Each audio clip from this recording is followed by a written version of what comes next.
Hey, Timberman. We're looking for a girl. You have anyone pass through? Oi! I'm talking to you.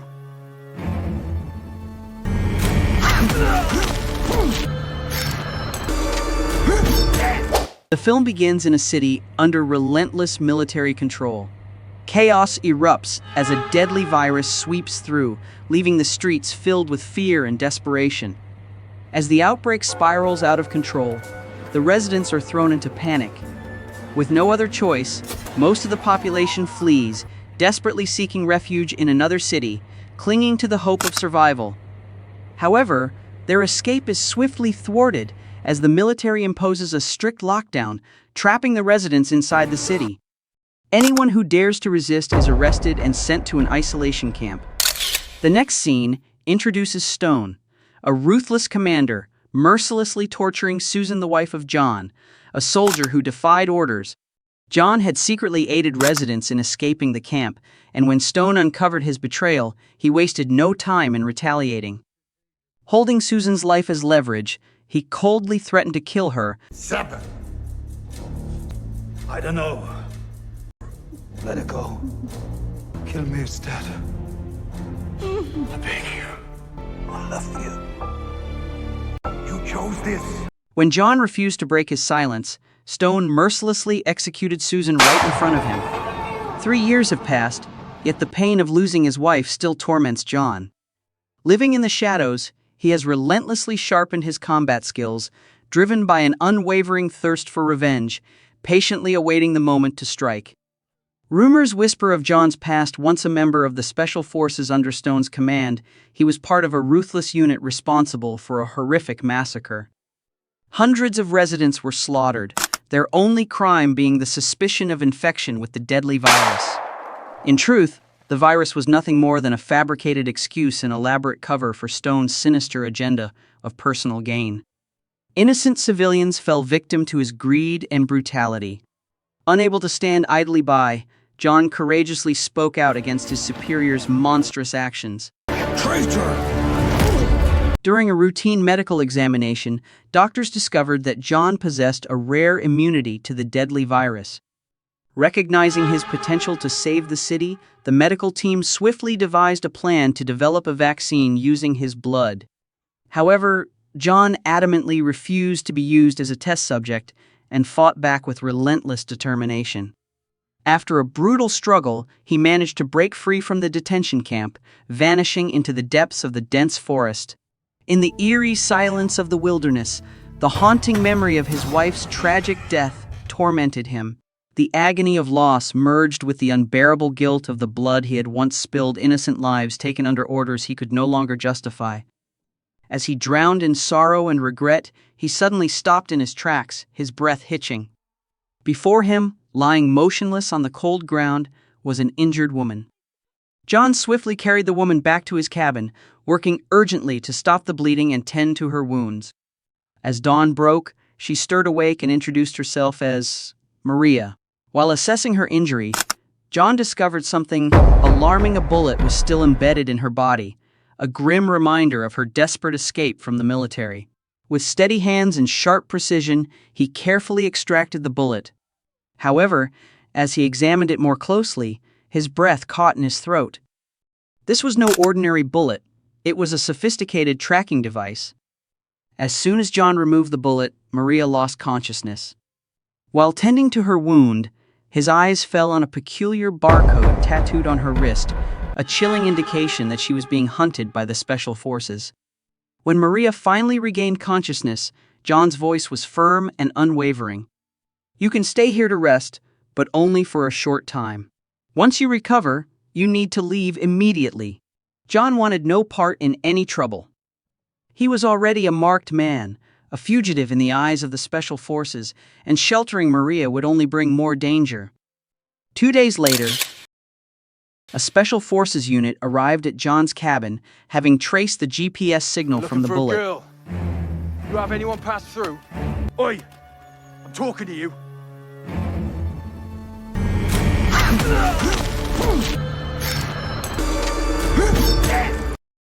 At Maria seized the opportunity to launch a surprise attack of her own, swiftly taking down one of the soldiers. As she watched John fight, a sense of awe crept over her. His skill, speed, and ruthless efficiency were unlike anything she had ever seen. It was then that she realized John was no ordinary man. Maria was eager to learn more about John, but he remained distant, unwilling to share anything about his past. Meanwhile, word of the Special Forces team's deaths swiftly reached their two superiors, Roy and Lucy. Understanding the severity of the situation, they wasted no time in escalating the matter to their commander Stone, the ruthless leader responsible for the murder of John's wife at the beginning of the film. As John worked tirelessly, he transformed their hideout into a near-impenetrable fortress, fully aware that the Special Forces wouldn't let their defeat go unanswered. A counterattack was inevitable. Late that night, as the fire crackled between them, Maria finally broke her silence. She revealed the truth behind her relentless pursuit. Like John, she possessed DNA immune to the deadly virus.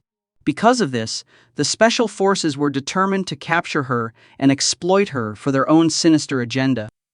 Maria refused to surrender her DNA, fully aware of the military's true motives. Their goal was never to save the masses. The vaccine would be reserved for the elite, while the infected among the poor would be abandoned to die. This wasn't a mission of mercy, it was a weapon to tighten their grip on the city.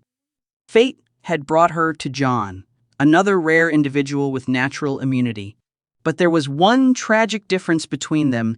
John had been forced to witness the brutal murder of his wife, powerless to stop it. Maria confessed that she had once been a thief and was imprisoned for her crimes. However, when the virus outbreak swept through the facility, it wiped out nearly all the prisoners and guards. She wasn't spared by luck, she survived because of her rare immunity. At dawn, John began training Maria in weapon handling, knowing she would need to defend herself in the battles ahead. He could feel the storm approaching. Not long after, the silhouettes of 3 Special Forces operatives emerged from the depths of the forest, silently closing in on their hideout. John quickly spotted the enemy closing in. Without hesitation, he devised a plan, stepping into the hut to lure them into his trap. As they advanced, he struck with deadly precision, taking down 2 soldiers in an instant. However, Maria wasn't as lucky. One of the remaining operatives caught sight of her. Moving swiftly, he seized her, using her as a human shield while demanding John's surrender. But John had no intention of playing by their rules. Using the cover of darkness inside the hut, he took careful aim and fired, striking the soldier with lethal accuracy. As he stepped outside, he delivered the final shot, ensuring there were no loose ends. When the 3 missing soldiers failed to report back, their superiors wasted no time in deploying another team to track down Maria. However, uncertainty still lingered. Was her protector truly John, the former Special Forces operative, once feared as an elite and deadly warrior? Meanwhile, John and Maria remained on high alert. They knew the hunt was far from over, and it was only a matter of time before the next assault came. This time, they would be ready. John reached for a weapon he hadn't held in years. As its familiar weight settled in his grip, he knew the real battle was about to begin. Before making his final preparations, he sent Maria to fetch water from a nearby lake. But the moment she arrived, she was ambushed. New Special Forces operatives had been lying in wait, surrounding her from all sides. Convinced they had finally secured their most valuable target, Roy rushed to contact Stone. However, before he could even make the call, gunfire erupted. From the shadows, John struck with deadly precision, taking down each enemy one by one. Once again, he had arrived just in time to save Maria. Unfortunately, Roy survived. Wasting no time, he reported everything to Stone and urgently requested reinforcements. Recognizing Maria as a top priority target, Stone issued a strict order she was to be captured alive at all costs. Not long after, a newly dispatched unit arrived and managed to subdue Maria. But she wasn't one to surrender easily. Seizing a brief opening, she launched a ruthless counterattack, swiftly eliminating the entire squad with calculated precision. When word of the catastrophic failure reached Stone, his fury was uncontrollable. This time, he escalated the assault, deploying an even larger force with a single directive: eliminate the one responsible for Maria's escape. Before long, waves of soldiers descended upon John's cabin, prepared for an all-out battle. Gunfire thundered through the night as another relentless battle erupted. But this time, John was ready. Armed with a well-crafted strategy and an intimate knowledge of the terrain, he turned the battlefield into a deadly maze of traps. The Special Forces operatives, unfamiliar with the rugged landscape, fought desperately to advance, but every step they took only led them deeper into John's meticulously planned ambush. One by one, they fell outmaneuvered, outgunned, and utterly powerless against his ruthless precision. In the end, their fate was sealed, just like the comrades who came before them. Dozens of reinforcements swarmed the area, determined to eliminate their elusive target. As they scoured the surroundings, they stumbled upon a hidden tunnel near John's cabin and immediately alerted Lucy. Convinced they had found his escape route, they prepared to advance only to walk straight into Maria's ambush. Lying in wait, she struck with ruthless precision, eliminating them one by one before they could react. When the final shot echoed through the night, not a single soldier remained standing. News of the devastating loss reached Stone, and he quickly realized his current tactics were failing. If brute force wouldn't work, he would need a different strategy. This time, he would turn the tunnel against John, using it as bait to lure him into a trap of his own making. While scouting the forest, John unexpectedly came face to face with Roy, once a trusted ally, now a sworn enemy. Without hesitation, the two launched into a brutal fight. Roy was relentless, his attacks swift and unforgiving. Blow after blow, he forced John onto the defensive, pushing him back with sheer aggression. John stumbled multiple times, each fall making it seem as though he wouldn't rise again. Meanwhile, Maria had been captured. But surrender was never an option. Gritting his teeth, John fought through the pain and forced himself to stand. He couldn't afford to lose her, not now, not ever. With renewed determination, he pressed forward, ready to take back what was his. Meanwhile, Roy led Maria to the tunnel, where a squad of soldiers stood ready, awaiting further orders. Unbeknownst to them, John had intercepted a fallen soldier's communication device and overheard Stone's latest directive. Realizing the enemy was gathering at the tunnel, he wasted no time and rushed toward the scene. What John didn't know, however, was that Stone had set a deadly trap, waiting for him to walk right into it. The moment he stepped inside, he found himself face to face with Roy once more. There was no escape, only one of them would make it out alive. Without hesitation, they launched into a brutal fight, each strike fueled by years of betrayal and vengeance. Meanwhile, Stone and his army lay in wait at the tunnel's exit, ready to spring their ambush the moment Roy arrived with Maria. Back inside, John was struggling against Roy's relentless assault, steadily losing ground. But he refused to give in, biding his time and waiting for the perfect opening. At last, the decisive moment came. John seized the opportunity, striking with precision and overpowering Roy.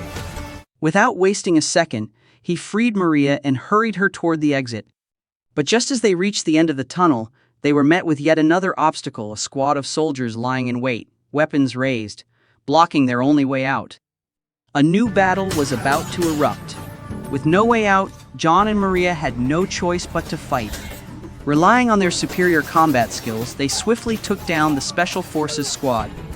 Just as they began to catch their breath, another wave of reinforcements arrived, sealing off every possible escape route.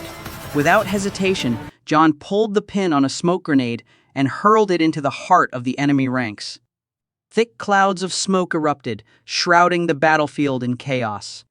Seizing the moment, he grabbed Maria's hand and sprinted toward the exit. But just as they neared freedom, a gunshot rang out. Lucy's bullet found its mark, striking John. His step faltered for an instant, but sheer determination kept him moving. He clenched his jaw and pushed forward, refusing to let the wound slow him down. John and Maria hurried into a nearby room. Turning to her, he spoke firmly. "Stay here. Don't come out until it's safe." He would be the distraction, drawing the enemy away. Without hesitation, John stepped out, determined to lead them out of the tunnel. But the moment he emerged, he knew he had walked straight into a trap. At the far end of the tunnel, Stone and his squad stood waiting, their weapons trained on him. With no escape and nowhere to turn, John slowly lowered his weapon. Now, face to face with the man who had stolen everything from him, he prepared for the confrontation he had been waiting for all these years.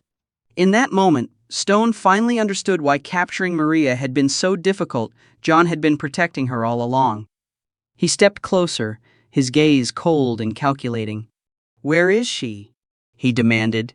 John remained silent, his body battered and bloodied from relentless torture, yet his resolve remained unshaken.